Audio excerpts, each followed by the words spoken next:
par rapport au financement des startups dans nos contrées. Alors, il faut comprendre que quand on parle de financement, il y a différentes sources de financement, différentes. Je suis sûre que beaucoup d'entre vous, quand je vais vous poser la question, je vais vous demander c'est quoi les sources de financement. Pour la plupart, vous allez me parler de banque.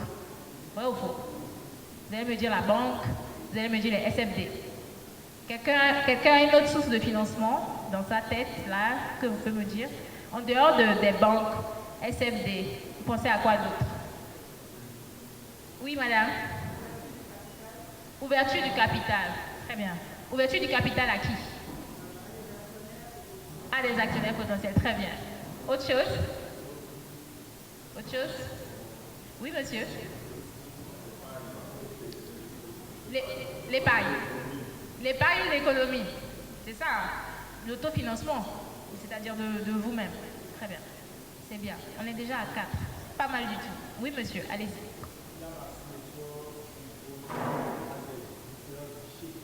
À des guichets. Des guichets comme quoi? Au niveau du ministère de l'Agriculture? Très bien. Très bien. C'est ça.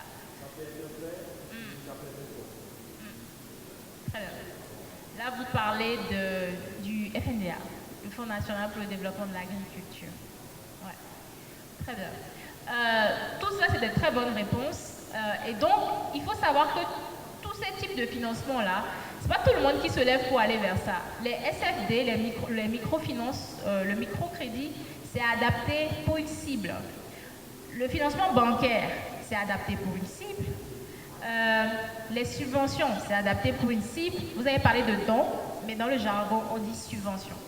Les subventions, c'est pour une cible. Et si vous ne savez pas dans quelle catégorie vous êtes, vous allez aller vous cogner la tête vers le financement qui ne vous correspond pas. Et vous allez dire, oh, les banques, les garanties sont trop élevées, on m'a demandé de rajouter ci, de rajouter ça. Mais en fait, c'est de faire d'abord le diagnostic et de savoir est-ce que je suis adapté, je suis ce qu'ils recherchent. Donc, en termes de sources, il y a les banques, mais il y a aussi ce qu'on appelle le financement participatif, d'accord? On a les institutions financières. Donc, il y a des grosses institutions qui font des prêts, mais il y a des entreprises très élevées. Je pense par exemple à la Banque mondiale, à IFC, la Société financière internationale, etc. Je pense aussi aux business angels et aux réseaux d'investisseurs. Il y a des réseaux. Par exemple, le Full Gospel, c'est un réseau. Le Full Gospel peut se mettre ensemble et dire on sort notre fonds d'investissement, notre fonds qui va investir dans des entreprises. Et c'est comme ça qu'il y a pas mal de réseaux qui font ça aussi. On en a un au Bénin, on en a un seul, le Benin Business Angel Network, le BIBAN. Vous avez des fonds d'investissement maintenant qui vont investir, comme madame l'a dit, pour rentrer dans votre capital, moyennant une prise de vos actions qui sont valorisées à un certain niveau.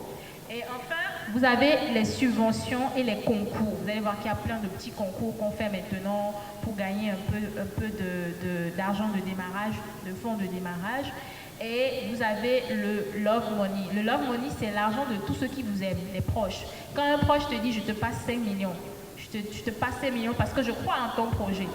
Vous voyez, ça, c'est de love money. C'est l'argent vraiment des proches, des personnes qui vous aiment. Et donc, quand vous êtes en démarrage là, vous êtes plus sur des subventions, du love money. Si vous rédigez un projet et que votre projet, il est vraiment bien, là, vous pouvez peut-être arriver à convaincre les gens dans le crowdfunding. Le crowdfunding, c'est pas de la tontine, mais c'est beaucoup de personnes qui se réunissent ensemble et qui décident de mettre une cagnotte ensemble et investir en votre projet. Et chaque source de financement a ses inconvénients et ses avantages. Vous voyez? Vous n'allez pas aller, par exemple, au niveau d'une subvention et demander une subvention de 250 millions. Vous n'allez jamais avoir ça. C'est même pas possible. C'est des montants très réduits. Peut-être maximum 5 millions, 10 millions, 20 millions, parce que c'est des petits montants. C'est le démarrage. Vous n'allez pas aller en banque, par exemple, et aller demander à la banque de vous faire un prêt de 500 000. Je ne sais pas si vous voyez. Donc, il faut que ce soit très, très proportionnel au niveau d'activité où vous êtes. Et ça m'amène aux deux derniers points qu'on va voir rapidement, qui sont très importants. On va creuser ça dans le panel. Prochaine slide. Ça m'amène aux étapes de recherche de financement. Parce qu'une fois que vous avez votre investisseur cible en tête, vous avez un projet. Hein. Ce n'est pas quelqu'un qui a une idée de projet. Je ne suis pas en train de parler à des gens qui ont des idées de projet. Tout ce que je suis en train de dire là, c'est pour des personnes qui ont déjà au moins commencé par rédiger quelque chose. Parce que l'idée, vous n'avez encore rien et vous voulez aller prendre du financement, ce n'est pas possible. Ça ne marche pas comme ça. C'est très très rare que ça se passe comme ça. En tout cas, sous nos cieux. Je parle du Bénin, je ne parle pas des États-Unis. Ailleurs, c'est possible. Mais ici, c'est très très rare que vous ayez des gens qui vous financent sur une idée de projet. Peut-être les love money, les proches, votre famille et autres. Et même là, vous devez leur donner des garanties que c'est un projet vraiment, c'est pas dans votre tête quoi, c'est quelque chose que vous avez mûri. Donc vous devez comprendre qu'est-ce que c'est que le financement et ses enjeux, quel est votre besoin réel en financement. Moi j'ai remarqué que beaucoup de gens qui viennent nous voir me disent, moi j'ai besoin de 15 millions. Mais quand vous demandez maintenant à la personne de détailler correctement ce dont il a besoin, il ne va pas vous donner clairement la déclinaison de ça. Et ça, c'est déjà une première alerte. Il faut prendre le temps de faire votre prévisionnel financier. Sans ça, personne ne vous prendra au sérieux. Que ce soit la banque, que ce soit un investisseur privé, que ce soit un investisseur international, que ce soit même dans un concours de financement, personne ne vous prendra au sérieux si vous ne connaissez pas vos besoins réels et que vous n'avez pas déjà fait, ne serait-ce qu'une étude de marché sommaire, une rédaction de business plan sommaire. D'accord ? Et vous devez vous préparer avec tous les éléments que les investisseurs recherchent. Moi, je suis un investisseur, qu'est-ce que je cherche? Je cherche à comprendre c'est quoi votre solution concrètement. Qu'est-ce que vous proposez? Quel est le produit que vous proposez? Ah, je fais du jus de moringa. D'accord, je fais du jus de moringa. Je le vends à qui? Quelle est votre cible? Quel est le potentiel de la taille de votre marché? Quel est le potentiel de consommateurs de jus de moringa? Est-ce que c'est 2 millions? Est-ce que c'est 3 millions de personnes? À combien ils sont prêts à prendre votre jus de moringa? Quel est le pouvoir d'achat de cette cible-là? Parce que l'investisseur réfléchit en termes de business, il réfléchit en termes de chiffre d'affaires. Donc, si vous vous mettez à bégayer et que vous n'arrivez pas à donner ces éléments-là, les gens ne seront pas convaincus. L'autre chose, qui sont vos concurrents? Si vous faites du moringa, vous n'êtes peut-être pas la première personne qui fait du moringa au Bénin. Donc, quelle est votre différence? Quelle est votre valeur ajoutée? Qu'est-ce que vous ajoutez? Moi, je suis un investisseur. Quelle est la valeur ajoutée de votre produit? Et c'est tout ça là qu'il faut mettre dans les documents. Et on s'étonne parfois qu'on a rejeté notre dossier. Ce n'est pas que à cause des garanties, mais c'est aussi parce que le dossier est souvent mal monté. Et je vous assure, nous, on en voit beaucoup des dossiers qui sont mal montés. C'est mon métier, je fais que ça. Et on en voit beaucoup des dossiers qui sont mal montés. Il y en a aussi qui sont assez bien montés, mais la majorité, c'est plutôt les dossiers qui ont des carences. Et ça m'amène au point crucial de ce matin que je suis venue dire à mes frères et à mes sœurs, surtout mes frères et sœurs chrétiens, parce que j'aime beaucoup dire ça à chaque fois que j'ai la grâce et le privilège de me tenir devant des frères et sœurs en Christ. Il faut se faire accompagner et conseiller. C'est très important. Très important. On me dira, mais j'ai pas les moyens de prendre un cabinet, j'ai pas les moyens, je suis en démarrage. Oui, mais dans votre réseau, il y a forcément quelqu'un qui peut vous aider. Déjà, aujourd'hui, on est à l'ère de ChatGPT. Je n'ai pas parlé de ChatGPT ce matin, mais on est à l'ère de ChatGPT. On est à l'ère de l'intelligence artificielle. On est à l'ère de beaucoup de choses. Tout ce que ça demande, c'est de demander. Je répète, tout ce que ça demande, c'est de demander. Et souvent, on ne demande pas. Et parce que si vous ne vous faites pas accompagner et conseiller, vous n'allez pas bien rédiger le document qui sert d'ossature pour aller demander le financement. Voilà.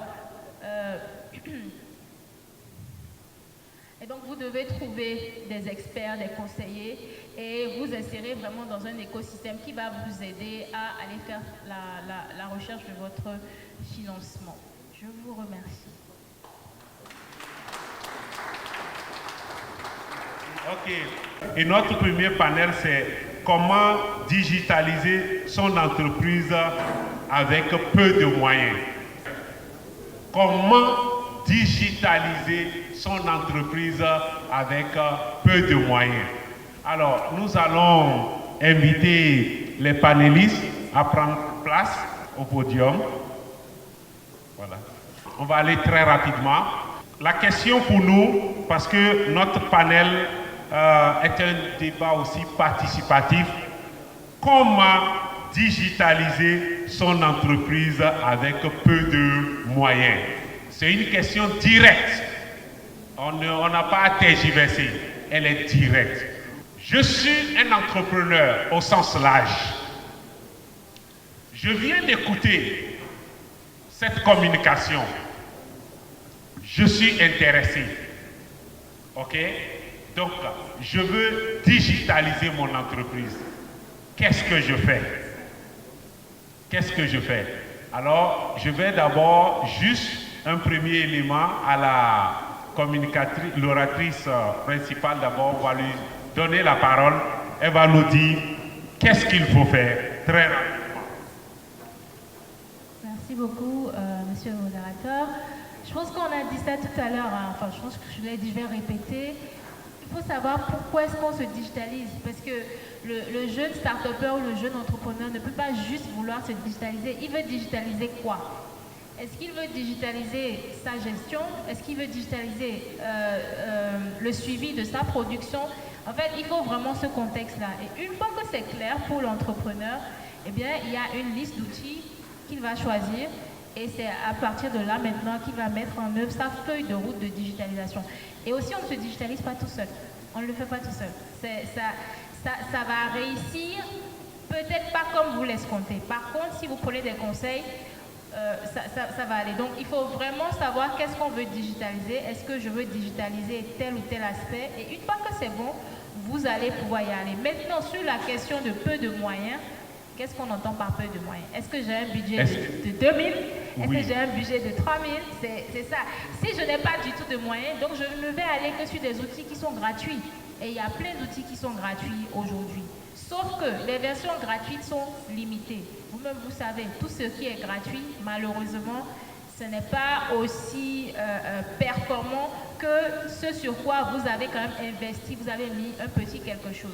Elle nous présente déjà un premier aspect.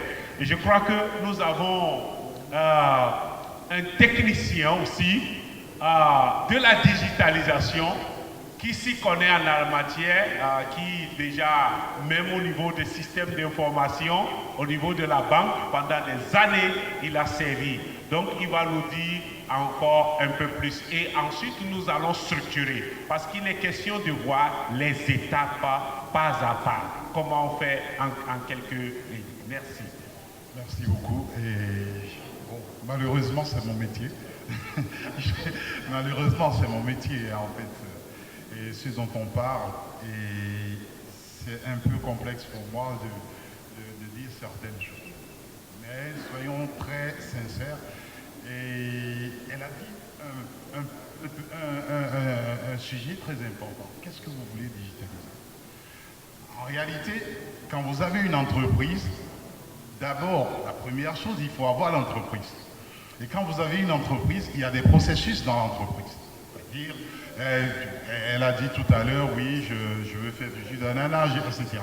Qu'est-ce que nous faisons, qu'est-ce que nous savons faire dans l'entreprise? Personne ne vient dans une entreprise pour demander un service si l'entreprise n'est pas capable de délivrer le service. Donc, la première chose, c'est que nous avons un savoir-faire et c'est ce que nous vendons en entreprise.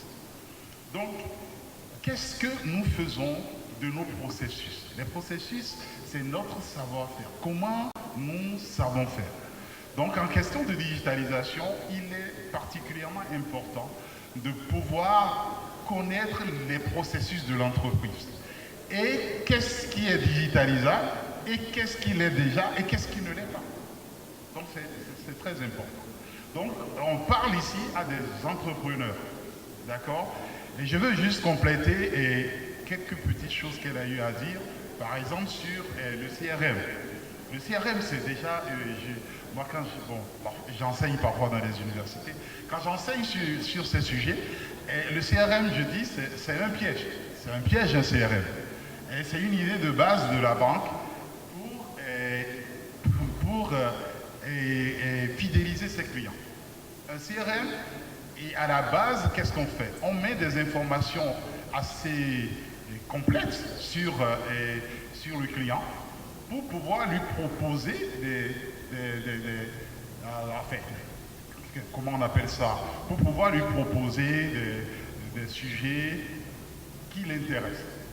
Je suppose, hein, je prends un étudiant de base, je l'embauche comme client et je regarde, ok, quand est-ce qu'il va finir ses études? Je finance ses études. Quand j'ai fini de financer ses études, je me dis, il va finir dans un an. Je sais qu'est-ce que je lui propose comme service. D'accord? Après, quand il est mature, je vois qu'il va se marier, je vois qu'il a besoin d'une voiture, etc.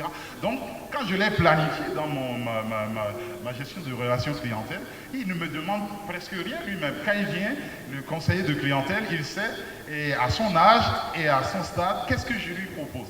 De base, c'est ce à quoi les banquiers ont pensé pour avoir le CRM. Maintenant, pour les ERP, pour les entreprises qui veulent se digitaliser, quand on a déjà une digitalisation, quel est l'intérêt? Quel est vraiment l'intérêt de ce type d'outil? Dans la réalité, quand nous avons une entreprise, nous ne pouvons pas investir dans une grosse application tout de suite.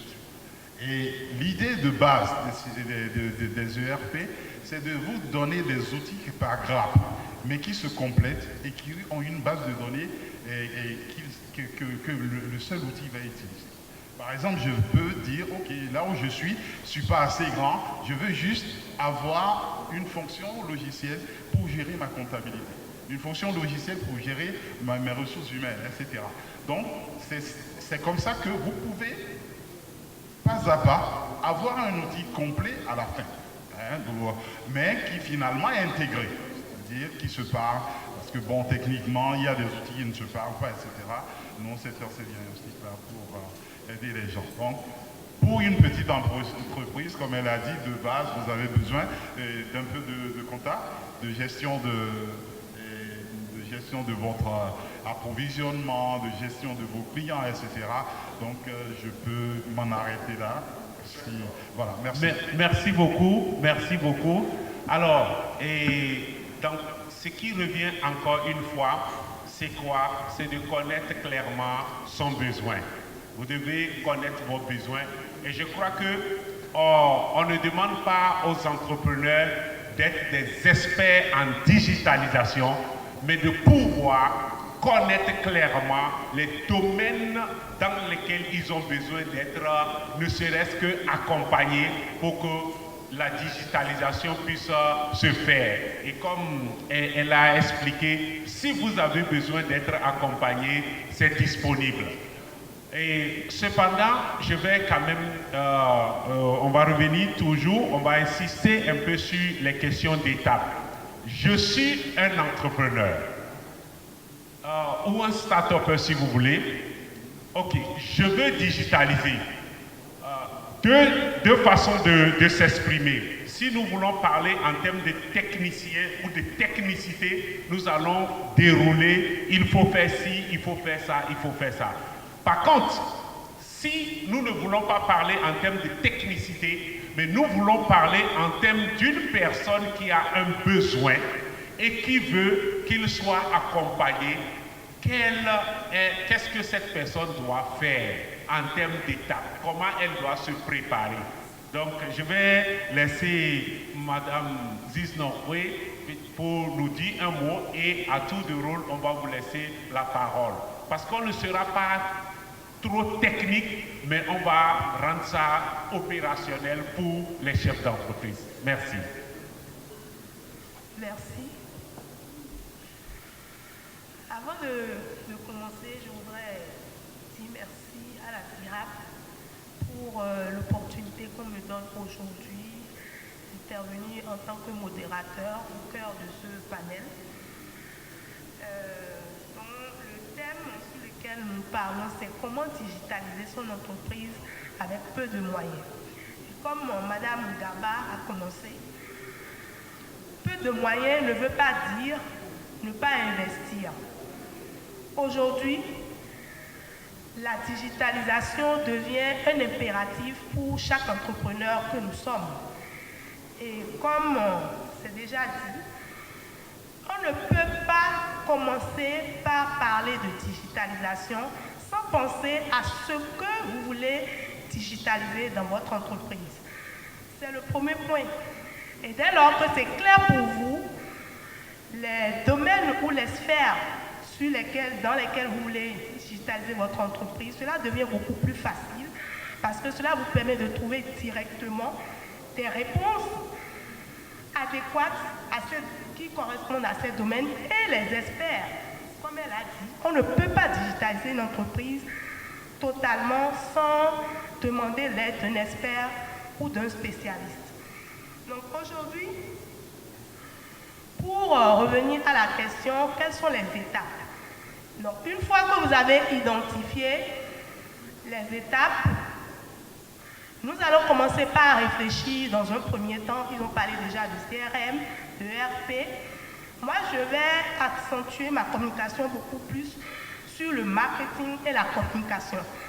Parce que les outils qui concernent le Customer Relation Management et le ERP ne pourraient exister si nous n'avons pas en fait de clients. C'est l'acquisition de clients, le fait d'avoir l'opportunité de recruter chaque jour ou chaque période de nouveaux clients ou faire des ventes dans notre entreprise qui nous permettent de mettre en valeur ces outils dans notre entreprise. Donc, acquisition de clients veut nécessairement dire visibilité. C'est-à-dire, si les gens ne te connaissent pas, ils ne peuvent pas venir acheter le produit, le service ou la solution que tu vends. Mais comment est-ce que nous profitons aujourd'hui de la digitalisation pour renouveler constamment notre portefeuille client? C'est là que nous parlons de la visibilité. Et en termes de visibilité, nous n'allons pas avancer sans penser aujourd'hui aux réseaux sociaux. Les réseaux sociaux aujourd'hui nous permettent facilement de toucher un plus grand nombre et de pouvoir vendre non seulement au Bénin, mais partout dans le monde entier. Madame Garba a souligné entre-temps la COVID qui a permis aux entreprises, aux entrepreneurs que nous sommes de pouvoir se développer et réfléchir à comment faire pour toucher du monde, même en étant chez soi. Donc quand je parle de réseaux sociaux, moi je dirais c'est un domaine sur lequel, en tant qu'entrepreneur, vous devez réfléchir sérieusement. Pensez à la stratégie qui vous permet d'attirer les personnes tous les jours. J'ai commencé mon speech en disant celui qui ne digitalise pas son entreprise aujourd'hui n'a pas de visibilité. Alors, comment je fais pour utiliser les outils? Parce qu'on parle de digitaliser avec peu de moyens. Comment je fais aujourd'hui pour digitaliser mon entreprise, donc acquérir de nouveaux prospects, de nouveaux clients tous les jours, sans investir gros? Nous avons les réseaux sociaux qui nous permettent aujourd'hui de faire ce travail. Nous avons Facebook, nous avons LinkedIn, nous avons TikTok, il y en a tellement. Donc la question de quoi est-ce que j'ai besoin revient encore. Il faut se demander qu'est-ce que je vends? À qui est-ce que je vends? Ces personnes à qui je vends, si c'est des entrepreneurs, si c'est des professionnels, si c'est des personnes qui vendent un peu dans des régions éloignées, dans nos localités là, où est-ce que, sur quelle plateforme je les trouve? Nous savons tous par exemple que quand nous parlons de LinkedIn, on pense directement corporate, professionnel. Quand on parle de TikTok, ça ramène aussi une idée. Donc vous, qui est votre client idéal? Qui est-ce que vous servez? Et où se trouvent ces personnes-là? Ces points-là doivent être clairs pour vous. Et ce sont ces éléments qui vont vous permettre de penser visibilité, acquisition de clients, pour ensuite alimenter ou renforcer les outils comme le CRM et le RP et tout ce qu'on a déjà cité préalablement. Donc visibilité veut dire aussi communication. Communication. Lorsqu'on parle de communication, on ne peut pas toucher les personnes aujourd'hui en utilisant le digital sans toucher le cœur des personnes, sans s'adresser aux problèmes que les personnes ont. C'est la clé. C'est la clé de votre communication. Si vous êtes aujourd'hui présent sur Facebook, TikTok ou LinkedIn, et lorsque vous prenez la parole, ou lorsque vous partagez des publications ou des posts, et les choses que vous dites ne touchent pas la douleur, le problème que le service ou le produit que vous vendez, si vous ne touchez pas, c'est-à-dire si les gens écoutent une vidéo que vous avez partagée ou un article que vous avez partagé sur votre profil social, s'ils ne se retrouvent pas dans ce test ou dans cette vidéo, c'est évident qu'ils ne vont pas vous trouver comme la personne importante chez qui ils doivent acheter. Ok, donc, merci beaucoup, Madame. Voilà, ok, merci beaucoup. Alors, on va faire quelque chose très rapidement. On va essayer de réveiller ceux qui dorment, ceux qui ne sont pas en train de vouloir ouvrir leur esprit à la digitalisation. Alors, je vais poser une question simple. Pourquoi je dois digitaliser? Donnez-nous, chacun prend la parole et nous dit 1, 2. Voici pourquoi je dois digitaliser et nous allons revenir pour restructurer sur les étapes à partir d'un entrepreneur, du point de vue d'un entrepreneur. Donc, on va écouter Madame Jessica. Pourquoi je dois aujourd'hui digitaliser en 2 ou 3 points très rapidement? Très bien. Je voulais donner aussi quelques étapes, mais peut-être après, à la suite de ce qu'elle a dit, parce que j'avais 4 étapes. On va revenir sur les étapes. Oui. Je vais essayer de ne pas oublier. Oui. Alors pourquoi je dois digitaliser mon entreprise? Je dois digitaliser mon entreprise parce que je veux augmenter mon chiffre d'affaires. Aussi simple que ça. Et le numérique va vous permettre, comme elle l'a dit, d'être plus visible, d'accroître votre visibilité. Donc qui dit plus de visibilité, bonne visibilité, ça veut dire plus aussi, normalement, de taux de conversion de vos prospects. Donc ça c'est 1. 2, parce que je veux être compétitif. Tous les autres qui vous ont déjà dépassé sont déjà sur Internet, sont déjà sur le net. Donc si vous ne vous digitalisez pas, vous êtes à la traîne. Donc c'est aussi ça.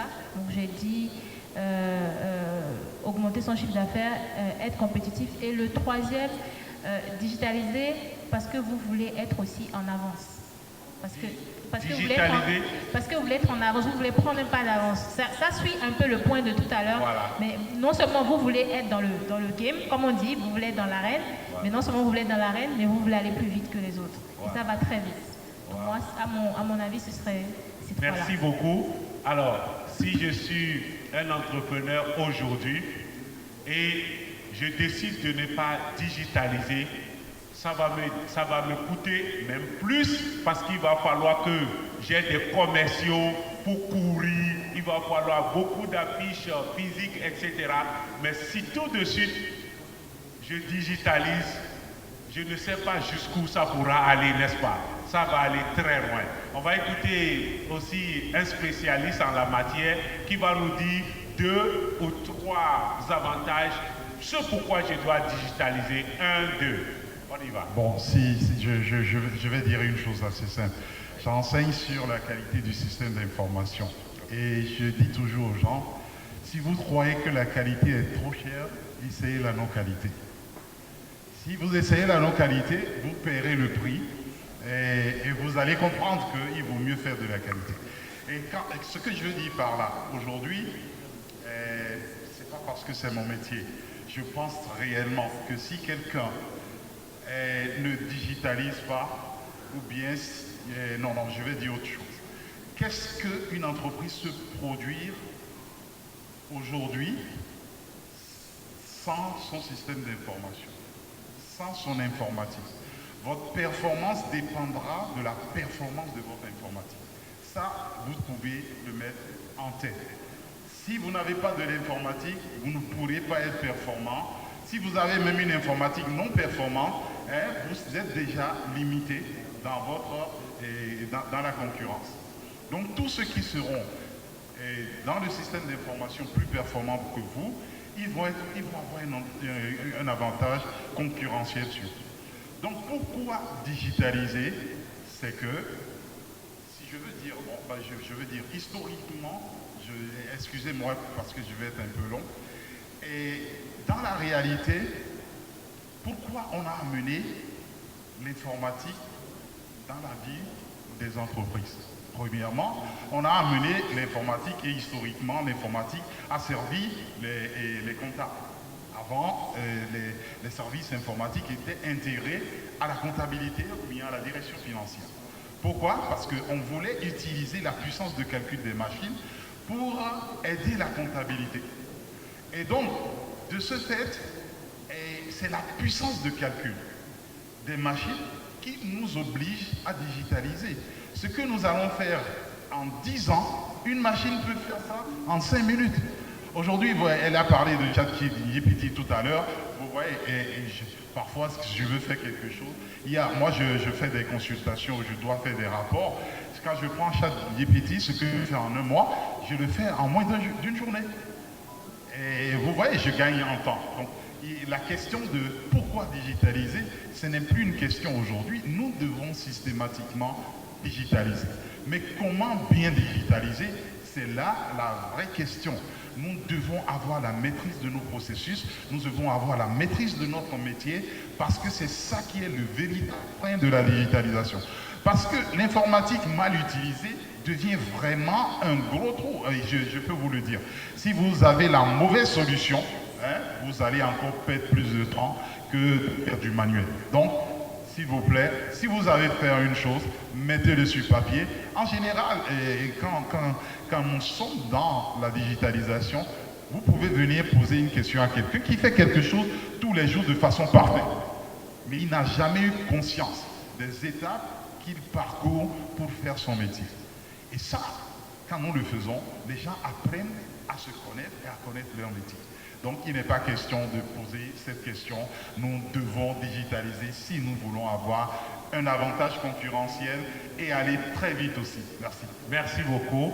Alors, très rapidement, on va demander à Madame Jessica de nous dire, d'un point de vue start-upper ou entrepreneur, je veux passer à la digitalisation. Qu'est-ce que je fais?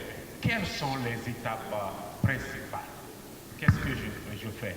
Et la deuxième, le pendant de la chose, c'est à qui je dois m'adresser en termes d'accompagnement si j'en ai besoin. Merci beaucoup, monsieur le modérateur. Alors, je vais aller sur quelques étapes. On les a déjà dites, mais comme le modérateur l'a dit, on va maintenant résumer et faire ça de façon très synthétique. Donc, première étape, évaluer les besoins et la maturité numérique. Ça, je pense que tout le monde a compris. Deuxième étape maintenant, définir une stratégie. Dans la première étape, on connaît déjà les process à digitaliser. On parle des métiers. Si vous êtes ici, vous faites de la transformation agroalimentaire, vous êtes censé savoir, par exemple, pour faire de la production de jus d'ananas, c'est quoi toutes les étapes. Moi, ma mère fait du jus d'ananas à 16 heures perdues et je connais un peu les étapes. Depuis le fait d'aller prendre les ananas quelque part à Sofra d'Auto jusqu'à ce que ça vienne dans la boutique, etc. et qu'on fasse tout le process. Donc, c'est ça, en fait. Si on devait digitaliser, c'est un processus, c'est vraiment chaque étape en fait qu'on va digitaliser, comme vient de le dire le président.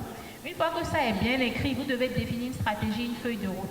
La feuille de route va dire, voilà ce que je vais faire. Dans un premier temps, je vais commencer d'abord par les réseaux sociaux, comme l'a dit madame, parce que c'est ce qui est le plus accessible pour moi, c'est ce qui est le plus abordable. Ou alors, je vais commencer par intégrer de la vente en ligne. Vendre en ligne, c'est encore autre chose. On peut vendre sur WhatsApp Business, on peut vendre sur certaines plateformes que j'ai citées tout à l'heure, des marketplaces. Donc, la stratégie vous permet déjà de définir tout ce que vous allez faire. Qu'est-ce que je fais? Dans quel délai? Il faut donner des délais. Comme je l'ai dit tout à l'heure, ce n'est pas une idée, ça doit s'écrire. Et vous établissez votre calendrier de digitalisation. La troisième étape maintenant, c'est la digitalisation elle-même. C'est-à-dire vous avez évalué, vous avez fait la planification, et maintenant en troisième étape, il faut y aller. S'il faut faire des achats, on fait des achats. S'il faut faire des abonnements gratuits pour tel ou tel logiciel, on le fait. Si c'est les réseaux sociaux, Facebook, on commence par multiplier les publications, on fait une programmation des publications, des lives, des relances, etc. etc. Et vraiment, la quatrième étape, c'est que vous faites le suivi de ce que vous avez déjà mis en place pour voir si ça marche. Si ça ne marche pas, comme vous voulez, on recommence. Qu'est-ce qui n'a pas marché? On réajuste, on fait le réajustement. Donc c'est en 4 étapes que j'ai essayé de rendre assez concise. Voilà. Maintenant, vers qui aller? Je pense qu'il y a des consultants comme madame, qui sont des consultants, c'est bien ça, hein, sur tout ce qui est accompagnement sur la digitalisation. Moi, spécifiquement, je ne suis pas consultante sur la digitalisation de façon vraiment stricto sensu. Moi, je travaille plus sur les questions du financement, mais le digital rentre dans la majorité des entreprises que j'accompagne. Mais il y a des experts, il y en a. C'est pas la chose qui manque le moins aujourd'hui. Après, est-ce que tous sont bons? Je ne saurais pas vous le dire. Mais il y en a. Il y en a. Et la dernière chose aussi, c'est que pour ceux d'entre vous qui vont me dire que je n'en ai pas trouvé, il reste quand même qu'il y a pas mal de ressources sur Internet et on peut commencer par là. C'est un bon début. Voilà. Merci beaucoup. Et donc, en ce qui concerne la technicité, comment de façon pratique faire ces étapes-là, on peut se faire accompagner. Et pour se faire accompagner, nous sommes dans la digitalisation. On a dit que même avec aujourd'hui ChatGPT, si vous allez, il y a des outils que vous pouvez utiliser et aussi que vous pouvez aussi rechercher des compétences. Vous pouvez sélectionner qui sont les personnes les plus à même de vous accompagner dans ce sens. Et soit dit en passant, ChatGPT, demandez-lui aussi ses sources parce que c'est parfois aussi en quelque sorte un menteur. Hein, parce que et je le dis, pas une petite expérience, j'ai demandé à ChatGPT de me faire un travail. Il a fait le travail. Quelques jours après, avec des données, parce que je suis aussi un spécialiste de manipulation des données, je lui ai demandé le même travail à une autre date. Il m'a sorti tout un autre travail. Je lui ai dit, attention, tu es en train de te contredire. Ok? Pourquoi tu as donné? Et je lui ai rappelé ce qu'il avait fait. Et il a dit, monsieur, vous avez raison. D'accord? Oui, parce que c'est très interactif. Je lui ai dit, ok, il m'a dit, par rapport à ce que vous venez me dire, je dois revenir sur les éléments de base. De toutes les façons, vous savez que ce sont des outils qui sont en train d'être perfectionnés. C'est un apprentissage comment on appelle ça, continuel. Et avec le risque qu'un jour, ça échappe même au concepteur, on ne sait jamais. Ok, très rapidement, comme nous l'avons vu, maintenant que nous savons les étapes, nous savons qu'il y a des gens qui peuvent nous accompagner. Nous allons ouvrir le débat rapidement. On a dit que ça va être interactif. On va prendre maintenant des questions du public. Qu'est-ce qui vous manque par rapport à notre thème de panel? Comment digitaliser mon entreprise avec peu de moyens? Qu'est-ce qu'on n'a pas couvert? Qu'est-ce que vous voulez de façon précise encore? La parole est à vous. Vous pouvez poser les questions. Je voudrais, de façon pratique, dans l'entreprise, quels sont les différents processus qu'on peut avoir? Et quand je prends chaque processus, comment la digitalisation peut transformer le processus? Qu'est-ce qu'on fait concrètement quand on parle de digitalisation et qu'est-ce qu'on retrouve après? De façon pratique. C'est ma question. Merci. Quand on parle de l'entreprise, l'objectif de la digitalisation selon les oratrices, c'est que l'entreprise va augmenter son profit, sa visibilité. Je me voudrais demander de façon générale, parce que l'oratrice disait spécifiquement, elle parlait au Bénin ici, c'est pas de l'extérieur. Quand on parle de numérique en elle-même, au Bénin, est-ce qu'une entreprise, quand elle se digitalise, c'est pour que le marché puisse recevoir, puisse comprendre? Est-ce que le numérique est développé de cette manière déjà dans nos comportements pour que l'entreprise puisse en bénéficier quand il va digitaliser? Je ne sais pas si ma question est comprise. Ok, précisez la question s'il vous plaît pour qu'il y ait plus de clarté. Quand une entreprise veut prendre une décision, il regarde la demande. Je parle de la demande. Les gens qui veulent recevoir la digitalisation. C'est que la population, quand je parle du marché en elle-même. Ok. Le marché au Bénin. Oui, une précision. Par exemple, une dame qui fait jus d'ananas, qui veut digitaliser. Quand il digitalise, maintenant, est-ce qu'il y a déjà l'utilisation du numérique? Les gens comprennent déjà aujourd'hui.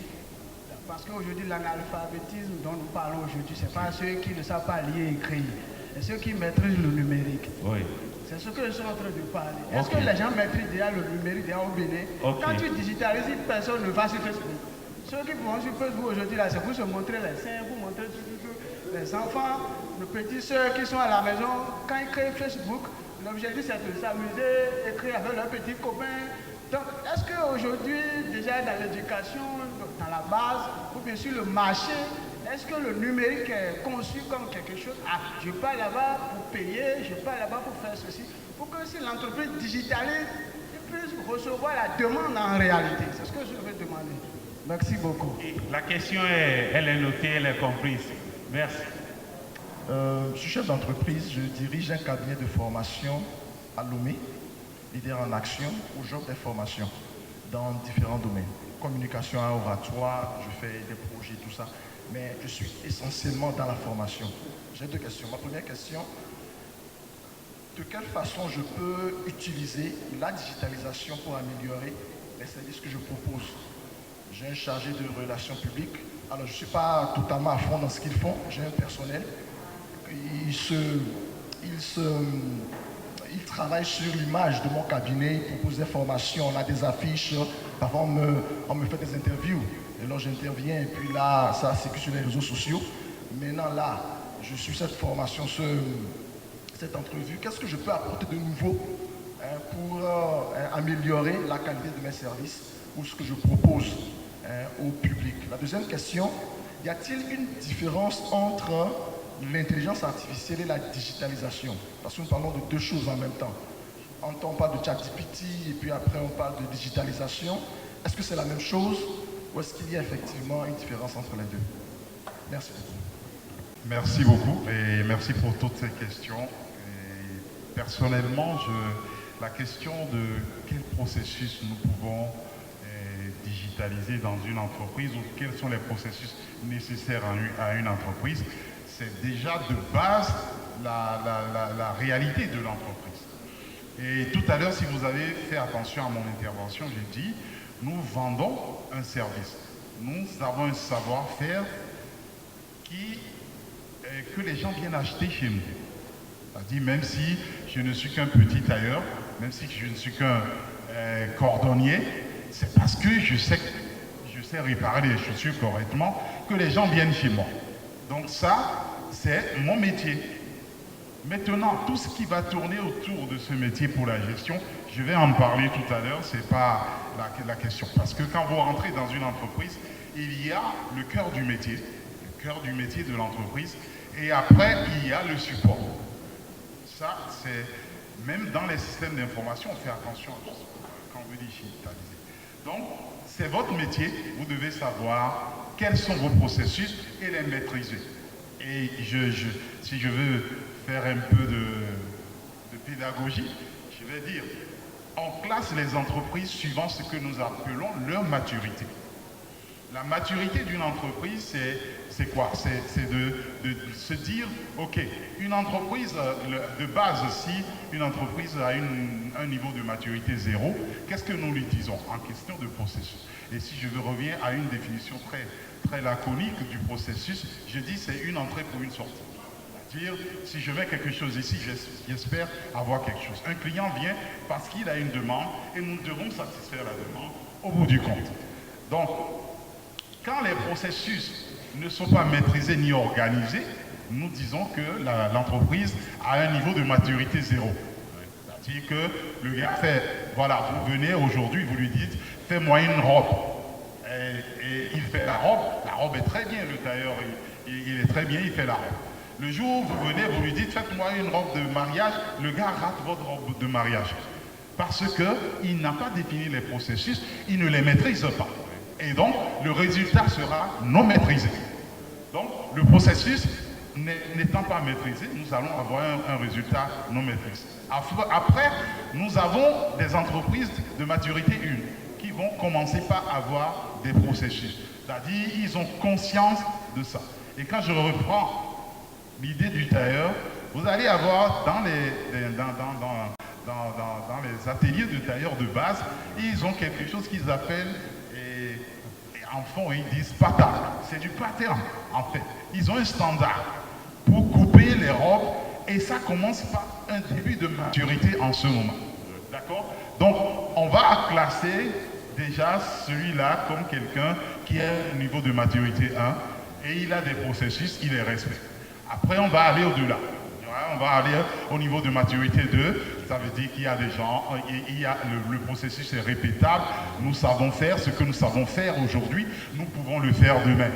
Aujourd'hui, je produis une belle robe, demain, je peux reproduire la belle robe, etc. Et après, quand nous avons atteint un niveau de maturité 4, c'est quoi? C'est que nous sommes maintenant dans l'amélioration de la performance. Chaque fois que nous faisons quelque chose, nous l'évaluons et nous voyons là où il y a des biais et nous l'améliorons à la prochaine production. Vous regardez en informatique, vous allez voir version 1, version 2, version 3 et parce qu'on a eu des remontées pour corriger des choses. Et c'est la même chose. Donc, d'abord, le métier doit maîtriser ce processus avant de nous appeler à digitaliser le processus. Wow. Quand nous venons dans une entreprise pour digitaliser, nous voyons les processus qui sont maîtrisés et c'est par ces processus qu'on commence la digitalisation. Ça, c'est la première chose.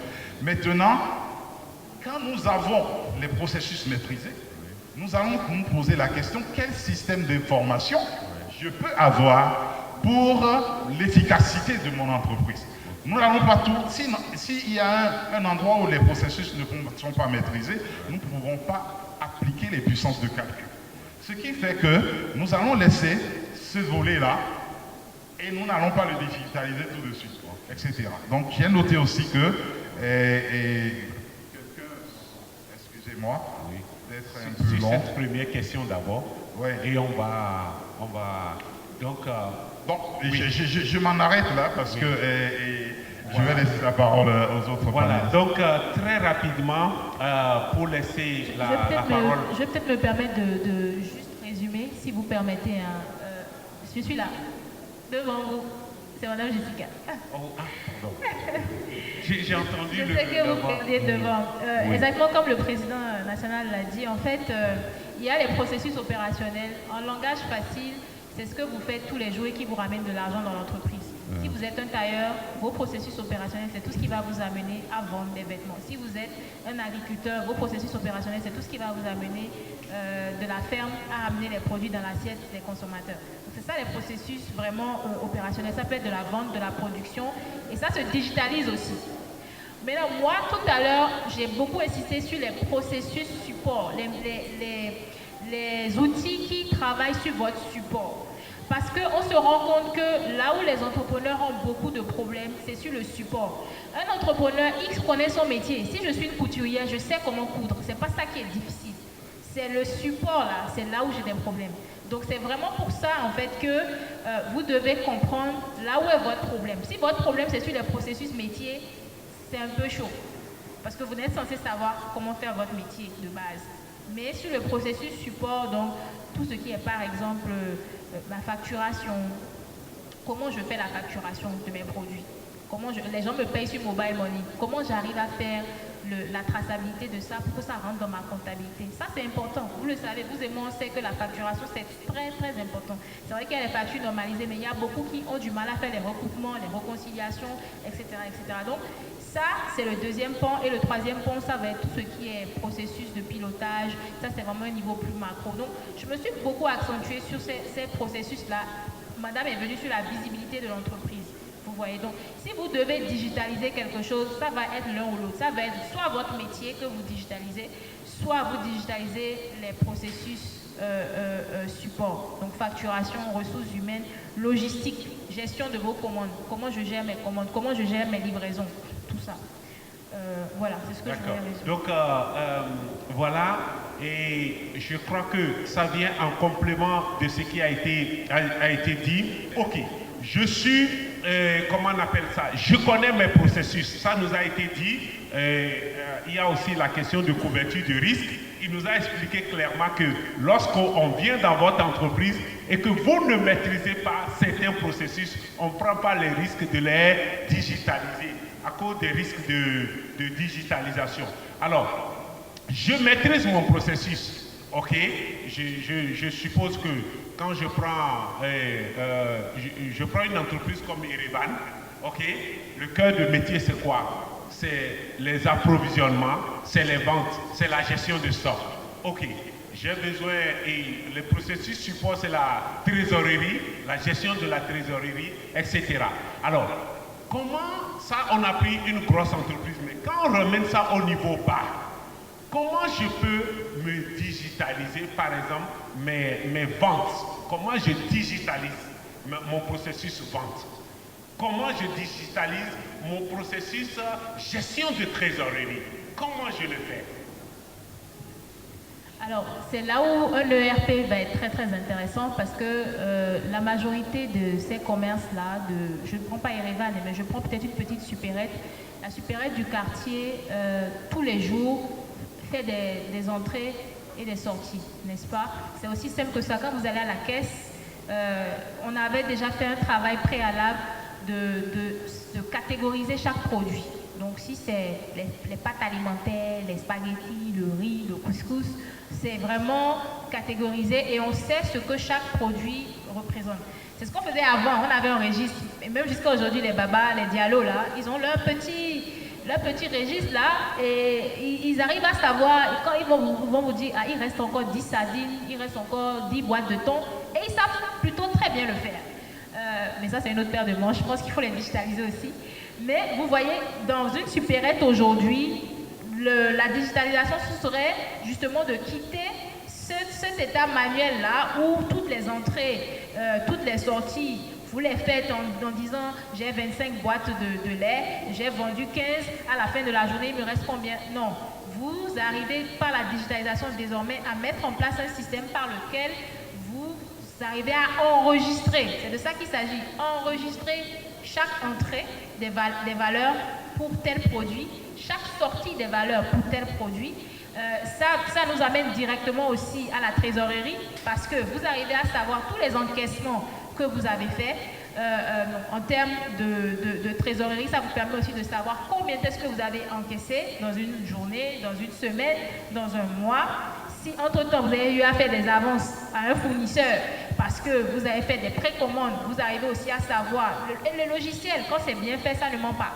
Je sais exactement combien j'ai demandé, combien j'ai eu, combien il me reste de trésor, ou si je suis en déficit de trésorerie parce que tel ne m'a pas encore payé, tel a fait des dépôts ventes, ne m'a pas encore payé, etc. Donc c'est un peu comme ça que vous digitalisez par exemple de l'approvisionnement à la caisse par exemple et aux sorties. Maintenant sur d'autres processus comme le suivi la livraison, si vous êtes une supérette qui travaille aussi avec un livreur, avec des livreurs pour faire de la livraison ou que, très bien, un autre exemple, des pharmacies qui vendent des produits. Et aujourd'hui, il y a des produits qui sont demandés peut-être en ligne.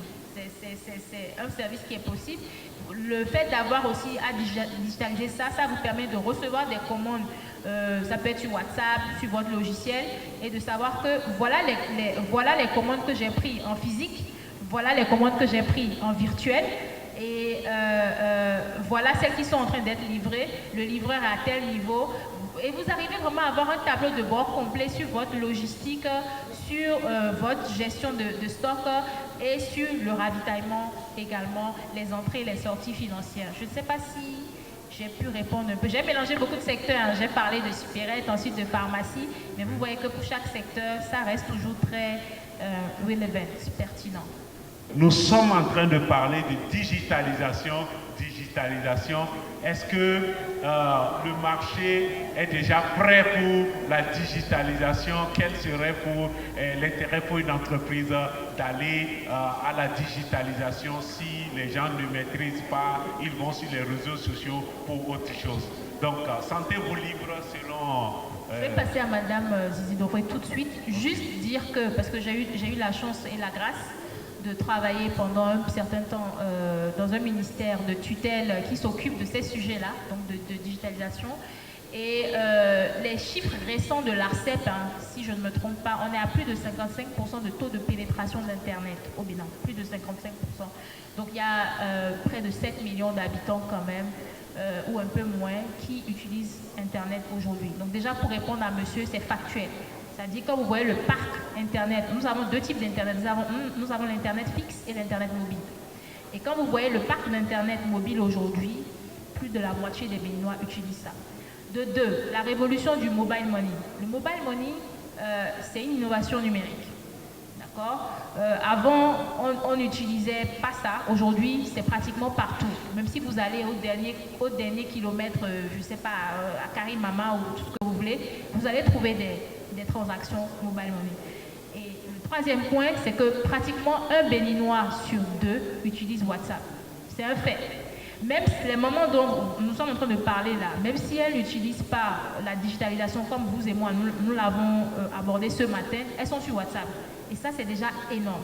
Donc, le Béninois est sur le numérique. C'est vrai que la jeunesse, aujourd'hui, qui ne connaît pas le Seigneur, a des usages, oui, parce que la jeunesse qui connaît le Seigneur est consciente. Et je dis Amen. Il y a des usages du numérique qui ne sont pas bons, vous l'avez soulevé, mais je crois qu'il y a beaucoup de potentiel pour le numérique, pour nos jeunes. Donc, de dire qu'il n'y aura pas d'adoption, il y a eu l'adoption du mobile money déjà. Tout le monde utilise le mobile money. Il y a eu l'adoption de WhatsApp. Pratiquement tout le monde utilise WhatsApp pour faire des audios, tout ça. Donc, moi, je pense que le terreau est là et le gouvernement du Bénin fait énormément en termes de digitalisation. Et je vais fermer cette parenthèse-là. Moi, je vais prendre un exemple très, très concret. J'ai l'habitude de demander aux personnes, lorsque vous avez une question à laquelle vous ne trouvez pas de réponse, nous avons tellement d'outils et d'alternatives aujourd'hui pour rester en fait analphabète. La femme ou la dame qui vend par exemple du beurre de karité à Bembereke, allez sur TikTok et tapez beurre de karité au Bénin ou même Bembereke, vous allez la voir.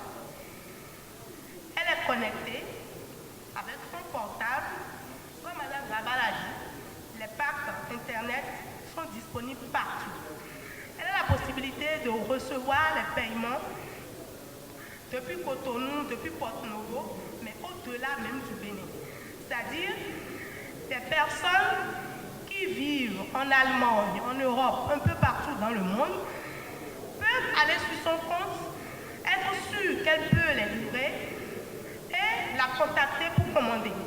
Qu'est-ce que cela veut dire? Cela donne simplement réponse à cette question. Est-ce que le comportement aujourd'hui, le comportement des populations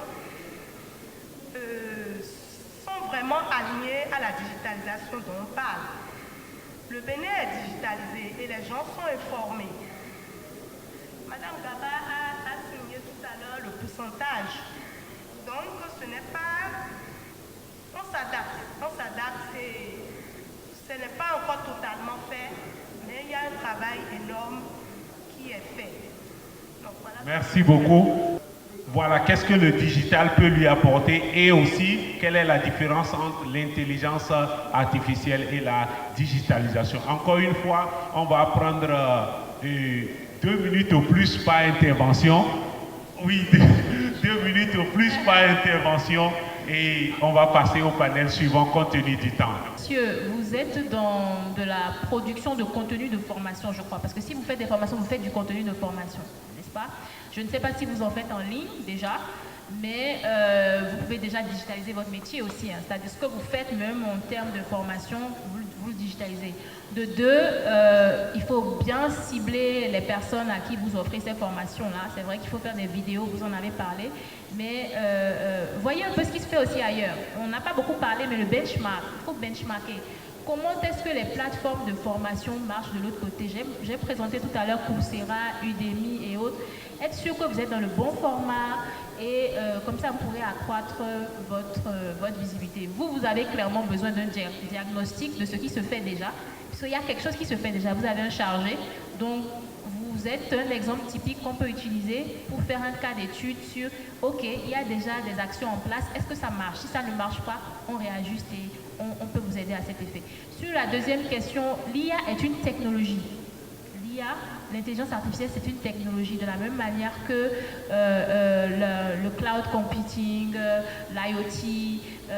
En termes de digital aujourd'hui, il y a pas mal de technologies qui sont utilisées et l'intelligence artificielle est une technologie parmi tant d'autres. C'est peut-être la plus puissante aujourd'hui, peut-être, mais ce n'est pas la digitalisation. La digitalisation peut intégrer de l'IA, mais la digitalisation, c'est un ensemble d'actions pour atteindre un but. Et l'IA vient comme outil qui peut être utilisé dans cet ensemble-là. Mais l'outil ne remplace absolument pas le processus global, la stratégie globale. Voilà. OK. Merci beaucoup sur ce premier panel. Alors, il y a des éléments, il y a des outils aussi, comme je l'ai dit tout à l'heure, on peut faire une liste. Voilà, on peut faire une liste et partager avec le secrétariat du Full Gospel. Donc, ceux qui seront intéressés, on va partager cela avec vous. Donc, nous avons vu aujourd'hui dans ce premier panel l'importance de digitaliser son entreprise, parce que si vous ne digitalisez pas, vous êtes appelé à pratiquement disparaître. Alors, nous avons vu les étapes, ça a été la première des choses, on a insisté là-dessus, c'est le besoin. Il faut clairement comprendre son besoin. Qu'est-ce que vous voulez digitaliser? Il faut connaître les processus de votre entreprise, lesquels vous voulez digitaliser, quelle stratégie vous allez mettre en place, quelle feuille de route, et troisièmement, passer à la digitalisation elle-même en choisissant les outils et les plateformes pour le faire et faire le suivi. Mais dans tout cela, vous pouvez vous faire accompagner. Il y a des spécialistes qui peuvent vous aider à la matière. Est-ce que nous pouvons applaudir le Seigneur pour ce premier panel? Merci beaucoup. Alors, sans plus tarder, nous allons appeler aussi un autre panéliste, Monsieur Laurent Klein, sous vos ordres. Merci beaucoup. Merci beaucoup. Pendant qu'il s'installe, donc on va passer à notre deuxième panel. Comment accéder au financement au Bénin quand on débute? Merci beaucoup. Et c'est une question que je n'aime pas beaucoup parce que l'argent, c'est pas l'argent qui fait le business. C'est la pensée qui fait le business. Hein, c'est la première chose. Et comme la Bible le dit, il faut la vision. Ah, il faut la vision. Parce qu'un peuple sans vision, qu'est-ce que la Bible dit? Un peuple sans frein. Mais accéder au financement ne doit pas être un frein pour les jeunes entrepreneurs. Nous devons avoir des capacités et une vision. Et c'est ça que nous pouvons vendre. Et cela peut démarrer même au sein de notre famille. C'est-à-dire, globalement, Si les gens vous font confiance et vous avez des idées assez claires, ils vont certainement vous accompagner. Après, le reste, les financements, ça dépend de la taille du business que vous voulez mettre et ce que vous avez déjà. Si aujourd'hui j'ai besoin d'1 million et je démarre, peut-être que dans 20 ans j'ai besoin d'1 milliard. Donc je ne me cantonne pas sur ce truc-là. Je pense que beaucoup de gens ont démarré des entreprises sans rien que leurs idées. Merci beaucoup. Super, merci pour cette introduction succincte. Merci, je pense que j'aurais pas mieux dit. Le financement en démarrage n'est pas la chose la plus importante, ça je le dis en même temps, histoire de... Peut-être tout le monde ne sera pas content, mais c'est vrai, au démarrage, ce n'est pas le financement la première chose, c'est d'avoir un bon projet. C'est d'avoir un projet qui tient la route. Si votre projet tient la route, il va se faire financer, ça c'est sûr. Et si ça ne tient pas la route, eh bien, vous allez être en train de passer de banque en banque, d'investisseur en investisseur et vous n'allez rien recevoir. Donc, il ne faut pas s'attendre à recevoir du financement au démarrage. Il ne faut pas être dans la mentalité de je cherche du financement avant de démarrer. Non, ça ne va pas marcher comme ça. Donc, je veux commencer par ça. Merci beaucoup. Rendre grâce à l'Éternel pour cette opportunité. Je suis très heureux aussi d'avoir devant moi beaucoup de pères, de Guénon, maman et papa de Guénon, les professeurs Valentin Kendo-Miou, et ça me fait beaucoup plaisir. Et donc, d'abord, avant de répondre à cette question, qui est entrepreneur en fait? Qui est entrepreneur? Parce que nous sommes dans un contexte aujourd'hui où le concept d'entrepreneuriat est à la vogue, parce que, évidemment, on n'a pas forcément d'alternative à offrir. Tout le monde, entrepreneuriat. En Égypte, il se demandait, mais avec quoi il irait? Et le Seigneur lui a posé une question qui doit nous interpeller. Qu'as-tu dans la main? Qu'as-tu dans la main? En tant qu'entrepreneur, quelles ressources toi-même tu as au démarrage? Ça peut être ressources financières. Ça peut être ta capacité, ta compétence.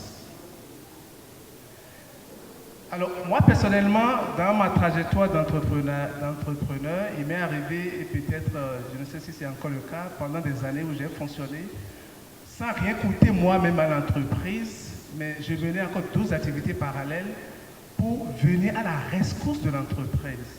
Ça veut dire mes ressources personnelles. Le Seigneur veut utiliser ça. Parce que nous sommes en mission pour lui. Donc, si quelqu'un n'est pas prêt à se comporter... On peut postuler lorsqu'on débute. Allons-y. Et là, je ne donne pas... Comme semence pour sa propre entreprise. Mettre ses propres ressources, ses réseaux, ses expériences en jeu.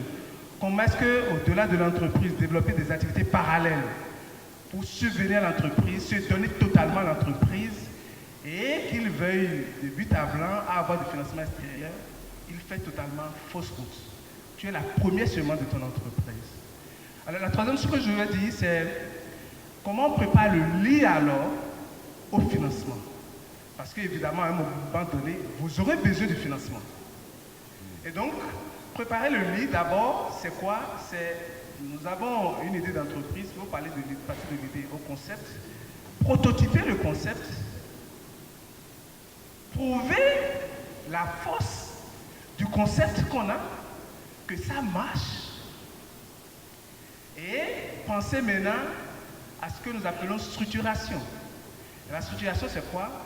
En tant qu'entreprise, il faut que j'ai une certaine vision. De là, l'entreprise doit aller dans 15 ans, dans 20 ans. Par rapport à la vision, quelle est la stratégie qu'il faut développer et faire ce que nous appelons aussi la mise en place des systèmes. Alors, on a parlé des systèmes tantôt. Systèmes liés à la gestion des ressources humaines. En tant qu'entrepreneur, tu ne peux pas gérer seul ton entreprise. Tu as besoin d'une équipe. Et comment tu recrutes? Comment tu gères le personnel de façon optimale? Donc, on a besoin de cette fonction-là, de gestion des ressources humaines. Alors, le cas de métier, gestion des opérations. Comment est-ce que tu fais en sorte qu'en tant que couturier ou en tant que producteur agricole, etc., ton produit ou ton service est donné avec la meilleure qualité et au meilleur coût aussi à la fois. Comment tu optimises les fonctions opérationnelles. Ok.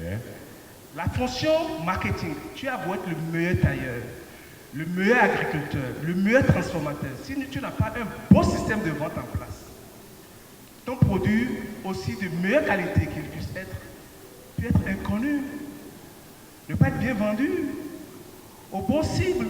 La question de segmentation du marché, connaître son marché et avoir le bon dispositif. On a parlé des dispositifs CRS, etc. pour pouvoir. Donc il faut savoir ça, il faut mettre ces dispositifs en place.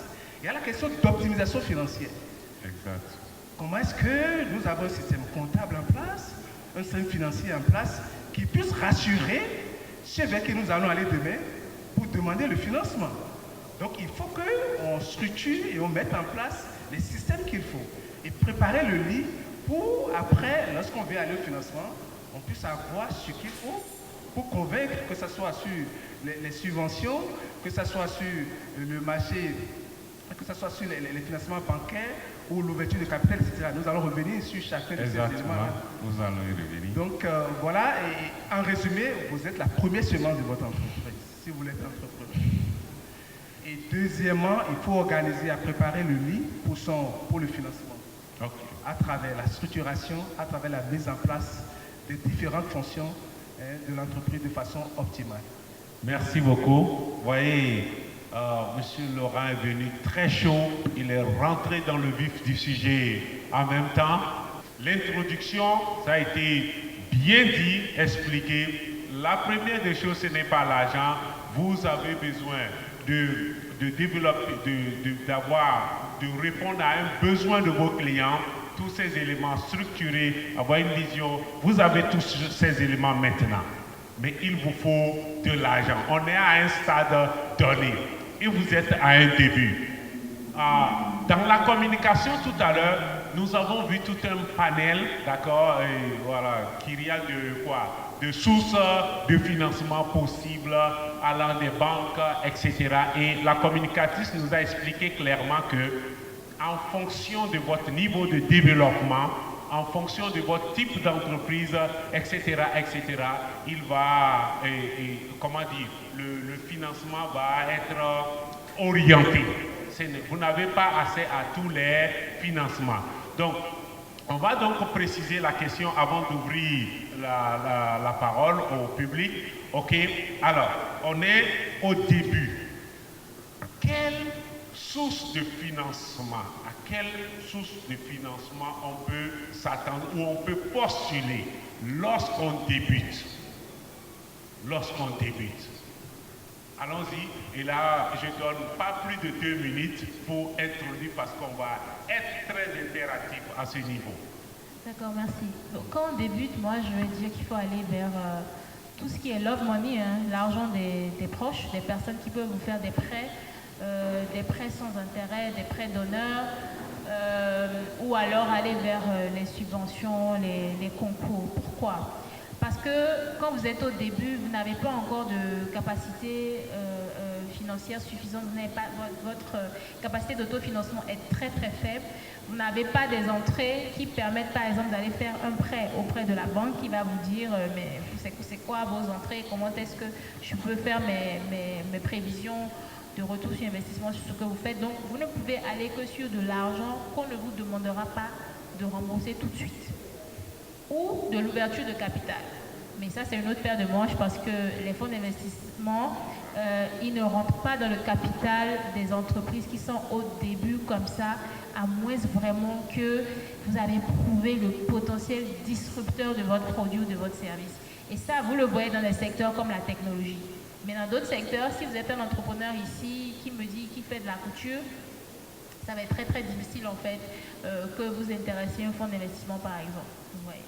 Donc je pense qu'il faut vraiment aller sur tout ce qui est subventions, comme je l'ai dit, et les aides aussi de l'État. Moi je travaille dans une agence publique. Je n'en ai pas parlé parce que je ne suis pas ici dans le cadre de mon boulot. Donc je parle vraiment en tant que moi de Jessica, pas au nom de l'entité dans laquelle je travaille. Mais aujourd'hui, c'est une agence qui travaille justement pour les entrepreneurs et qui a plusieurs dispositifs à cet effet. Donc, je m'en arrêterai là. Vous allez aller faire vos recherches sur l'agence des PME. Nous ne sommes pas loin, nous sommes à Kajemou, juste à côté. Donc, venez nous voir. Nous avons des dispositifs aussi pour les entrepreneurs. Et donc, vraiment, c'est ce que je peux dire quand vous êtes à cette phase-là. De façon très concrète, vous n'allez pas pouvoir aller chez les banques. Ça, c'est sûr. Chez les SFD, le microcrédit, je ne recommande absolument pas parce que les taux qui sont pratiqués sont des taux très élevés dans des délais très courts. Ceux qui ont déjà essayé la microfinance, je dis vrai ou je dis faux. Les taux, c'est élevé. Le temps de remboursement est très court. Et des fois, ça fait suffoquer. Ça fait suffoquer. Donc, voilà, c'est ce que je peux dire. Au niveau institutionnel, au Bénin, de façon précise, quel est le dispositif d'accompagnement? Alors, au niveau institutionnel, pendant longtemps, il y a eu plusieurs institutions qui ont travaillé sur la question de l'entrepreneuriat jusqu'à ce qu'il y ait une réforme qu'on a appelée le guichet unique des petites et moyennes entreprises au Bénin.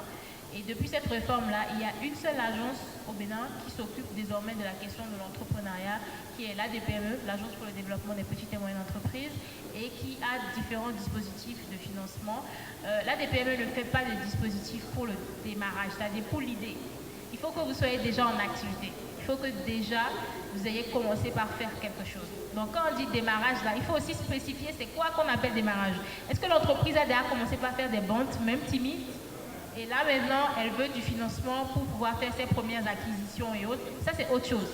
Mais quelqu'un qui ne fait encore rien, qui est dans sa chambre et qui a rédigé son business plan et autres, et n'a rien commencé, pas de vente pilote, je crois que c'est monsieur qui parlait tout à l'heure, de pilote, de test, il n'y a rien. Là, c'est autre chose. Donc, il faut vraiment faire cette catégorisation-là. Mais sinon, il y a un dispositif étatique pour ça. Et il y a également... le Benin Business Angel Network dont j'ai parlé, qui est un fonds d'investissement qui va accompagner des entreprises dans le numérique. Si vous êtes une entreprise dans la tech qui a un fort potentiel, là c'est différent. Mais si vous êtes dans d'autres secteurs que la technologie, c'est pas la même chose. Ouais. D'accord. Merci beaucoup. Merci beaucoup. Alors, on a aussi deux entrepreneurs qui ont fait l'expérience aussi. Comment vous avez, avant qu'on ouvre comment vous avez commencé au début? Est-ce que vous pouvez nous dire quelque chose en 2 minutes? Je vais passer la parole au président national d'abord. Comment il a commencé et est-ce qu'il y a eu des difficultés financières? En 2 minutes, hein? Comment? Est-ce que vous pouvez lui passer le micro, s'il vous plaît? Mais je vais vous dire une chose. Moi, je suis un entrepreneur atypique. J'ai déjà travaillé longtemps avant de faire de l'entrepreneuriat. Donc, je ne suis pas venu les mains vides, je ne suis pas venu la tête vide. J'avais beaucoup de références, j'avais une connaissance assez large du sujet que je voulais traiter. Donc, je suis vraiment atypique.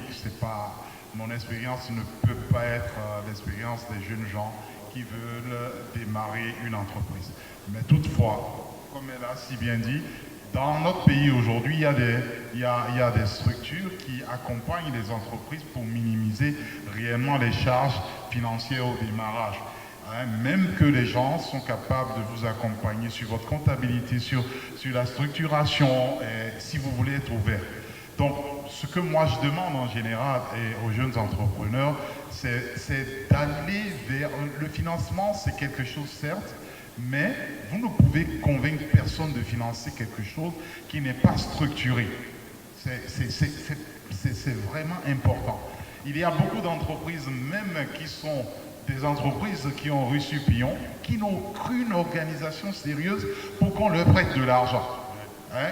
Le chef d'entreprise, il vient, il dit, décaissez-moi 10 millions, 20 millions, il s'en fout. Non, quand c'est comme ça, personne ne va investir son argent dans votre entreprise. Encore mieux, un start-up, si, comme elle a dit tout à l'heure, dans le numérique, ça se voit. Les gens ont un potentiel parce que c'est dans la tête que ça se trouve et on peut financer. Mais à part ça, vous devez avoir quelque chose à vendre et vous avez fait vos preuves et on peut vous faire confiance pour vous passer de l'argent en espérant que vous allez rembourser. Et je donnerai les mêmes conseils qu'elle. Les SFD prêtent de l'argent auprès des banques pour vous financer. Donc, eux, ils doivent faire des bénéfices et la banque aussi doit faire des bénéfices. Donc, si vous allez dans cet engrenage, c'est compliqué. Mais si c'est du commerce et acheter et vendre et à la va-vite, oui, vous pouvez le faire. Mais si c'est quelque chose qui va être à court et moyen terme, et un peu long dans les recouvrements, je vous déconseille fortement cela. Après, quand vous êtes une entreprise, enfin, vous n'avez pas besoin de beaucoup d'argent, mais la structure, l'organisation, la transparence que vous mettez dans la gestion de votre entreprise, c'est ça qui donne une confiance à quelqu'un qui vient investir dans votre entreprise. Merci beaucoup. Je crois qu'un mot revient à tous les niveaux lorsqu'il s'agit de financement, c'est la structuration. Oui, merci beaucoup. En complément des interventions de vos prédécesseurs, trois choses. La première, c'est penser au modèle économique, le modèle d'affaires qui porte le business. Alors, quand je parle de modèle d'affaires, je vais donner quelques exemples basiques. Si je suis dans les questions de conception, par exemple, d'application mobilier, que je viens développer pour faciliter le suivi de la scolarité des enfants, je peux le mettre en SEO et développer ça seul, l'investir et puis après commencer par chercher la qualité. Alors, je peux faire autrement. Je peux par exemple décider, alors, pour développer ça, je vais le mettre en collaboration avec une gestion de la place. Par exemple, MTN ou Momo. Et je vais leur présenter mon idée. Et voir dans quelle mesure MTN ou Momo peuvent l'un ou l'autre se mettre d'accord à s'associer avec moi pour développer ça. Parce qu'il y a un intérêt pour MTN ou Monnaie ou Mo dans ce business-là. En rentrant dedans, ça sera leur plateforme qu'on va utiliser. Ils ont de l'intérêt dedans. Donc ça veut dire que c'est quelque chose que win-win. Alors, imaginez, jeune entrepreneur, et que j'ai un dossier où MTN est co-signataire. Ça me crédibilise auprès des institutions de financement. Je suis jeune, j'ai réussi à avoir un partenaire stratégique. Je veux développer par exemple le logement, genre de logement économique ou social pour les travailleurs pour les jokers. Et donc, je n'ai pas beaucoup d'argent, beaucoup de ressources pour le faire. Est-ce que je vais développer SNLO, cette idée-là, ou bien je vais chercher par exemple à rentrer en contact avec le port et que le port me mette en jeu peut-être la base de données des jokers et en relation avec la banque de port, par exemple, où le salaire des jokers passe. Et qu'à trois, la banque, le port et moi, on crée ce business-là. Vous imaginez, ça sera plus facile que je gagne des financements pour exécuter ce projet. Le port est dedans. Le port va m'aider à sensibiliser les jokers, faire la promotion de ce projet-là, ainsi de suite. Je vais développer un produit cosmétique. Et ce fait que ça va demander beaucoup en termes d'équipement industriel. Je ne suis pas encore là, je n'ai pas ces ressources. Il y a une grande industrie cosmétique quelque part dans le monde, mais dont le produit n'existe pas encore bien. Je peux chercher à rentrer en négociation avec elle pour voir dans quelle mesure elle peut m'accorder une franchise. Utiliser sa marque, sa technologie, ça sera plus facile pour moi de bénéficier du financement et développer ça. Qu'est-ce que vous, comment appelle-t-on, quelle valeur vous reflétez par rapport à ce que vous connaissez? Votre caractère va beaucoup compter. Alors, il y a aussi les fonds equity funds, comme on a dit, les fonds equity, c'est que la possibilité d'ouvrir son capital à d'autres investisseurs privés ou publics pour rentrer dans le capital. Alors, il y a des exigences. Et entre autres exigences, d'abord, on veut se rassurer que le business en question est viable. Alors, quels sont vos chiffres? Dans 5 ans, 10 ans, ce qu'on voit aujourd'hui, qu'est-ce que ça va devenir? Quand on fait une projection de vos flux dans 5 ans, 10 ans. Mais aussi, on veut se rassurer, quel est le retour sur investissement? Si je mets 100 francs chez vous, qu'est-ce que ça va me générer? Quel intérêt j'ai à mettre 100 francs chez vous plutôt que de mettre ça dans une autre entreprise dont le retour sur investissement va organiser? Et troisièmement, l'un des plus grands gourous en matière d'investissement dans le monde, Warren Buffett, il a émis une loi en termes d'investissement. Il dit ne jamais perdre de l'argent. C'est ça la première règle. La deuxième règle, se souvenir de la première règle. Ça veut dire quoi? L'investisseur, celui qui veut rentrer dans votre capital, il veut être sûr qu'il ne va pas perdre son argent. Elle va rentrer dans le capital. Donc quel est le risque à perdre son argent quand on rentre dans votre business? Donc c'est autant d'éléments que celui qui veut rentrer dans votre capital va chercher aussi à regarder. Et s'il voit que sur l'un ou l'autre de trois critères ça ne marche pas, il ne le fera pas. Mais ça vous permet, si ça marche, d'avoir un financement sans avoir payé des frais financiers en termes de taux d'intérêt, etc. Ce qui est très contraignant dans notre environnement où nous n'avons que des banques commerciales avec un taux d'intérêt élevé. Donc voilà quelques éléments que je tiens à dire. Merci beaucoup. C'est très intéressant, très enrichissant. Alors, nous sommes toujours en train d'aborder notre thème comment accéder au financement au Bénin quand on débute. Et tout à l'heure, il y a une question qui a été posée dans ce sens à justice. Merci beaucoup. Oui, merci beaucoup. Je remercie les panélistes pour la pertinence avec laquelle ils ont abordé le sujet. Je veux dire une chose, c'est pas l'expérience. Nous avons parlé des entrepreneurs qui sont au début. Madame Mongaba sait très bien que si je dois prendre de l'argent chez eux, de l'édifice d'une subvention ou quelque chose, je dois apporter un dossier que je ne sais pas rédiger. Je ne sais pas le rédiger. Et il me faut aller trouver quelqu'un pour le faire. Et ça ne coûte pas moins cher. Ça, là, vous le savez. Si je dois aller à la banque va me demander un business plan, un plan d'affaires que je vais apporter.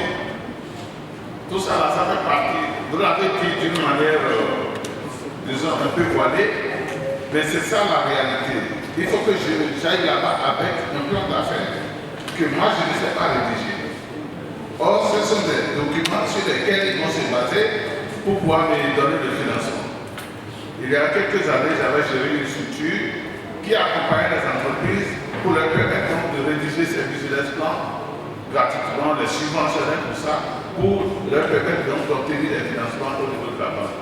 Est-ce qu'aujourd'hui, nous avons encore ce genre de choses? Est-ce que cela existe? En réalité, les banques ont beaucoup d'argent, mais moi je considère que les banques, excusez-moi, ce sont des caisses. Vous déposez de l'argent là, c'est ce que vous déposez que vous allez chercher. Ils ne prêtent pas à tout le monde. Parce qu'ils vont exiger tellement de choses. Et pour le dire dans un langage vulgaire, je dis qu'ils vont demander l'acte de naissance de ta grand-mère qui n'est pas liée à la maternité. Est-ce que vous voyez? Donc il y a ces problèmes qui sont encore là. Et je vous pose la question, comment est-ce qu'on s'en sort lorsqu'on est jeune entrepreneur et qu'on est au début? Merci beaucoup. Merci beaucoup. La question est claire, n'est-ce pas? Si on a plusieurs projets d'investissement et on ne sait pas comment trancher sur un des projets, comment s'y prendre pour pouvoir savoir quoi investir pour ne pas faire d'investissement? Est-ce que c'est tous les projets qui peuvent être subventionnés? Si je suis dans l'immobilier, est-ce que dans l'immobilier je peux faire subvention? Et vraiment, aujourd'hui, on a plusieurs structures. On a fait des structures d'appui, d'accompagnement à l'entrepreneuriat. Il y en a beaucoup, mais qui ne sont pas gratuites, bien entendu, parce que comme vous l'avez dit, c'est un travail. Rédiger un plan d'affaires, c'est un bon plan d'affaires, c'est du boulot. Et vous êtes d'accord avec moi. Parce qu'aujourd'hui, si vous allez sur Internet, vous pouvez toutefois demander à ChatGPT de vous aider à faire un plan d'affaires. C'est pas impossible. Ce sera très sommaire, ce ne sera pas aussi solide que ce que vous voulez. Donc, moi, je pense qu'il y a un compromis à faire. Il y a des structures aujourd'hui qui sont subventionnées elles-mêmes par des partenaires. Et c'est dans ce modèle-là peut-être que le jeune peut aller. On pourra fournir une liste de structures vers lesquelles aller, mais il y en a. C'est pas une monnaie par eau, mais il y en a de plus en plus. Je vais faire le tour en même temps et je passerai à mes collègues du panel. choisir un projet, il faut voir la viabilité du projet et l'opportunité marché. Quelle est la taille du marché? Il faut toujours penser business. Si j'ai un projet X où j'ai 6 millions de potentiels clients et j'ai un autre projet où le potentiel client est moins, non seulement je vais aller là où le potentiel client est mieux, là où mon exécution sera la meilleure, parce qu'il y a des projets où je n'ai peut-être pas encore de ressources, je n'ai pas une idée de toutes les ressources que je peux avoir pour mettre en œuvre le projet. Alors que sur un autre projet, j'ai déjà une idée claire de ce que je peux mobiliser et je peux les mobiliser. Donc il y a pas mal de paramètres à prendre en compte et je viens de vous en donner deux. Et pour finir,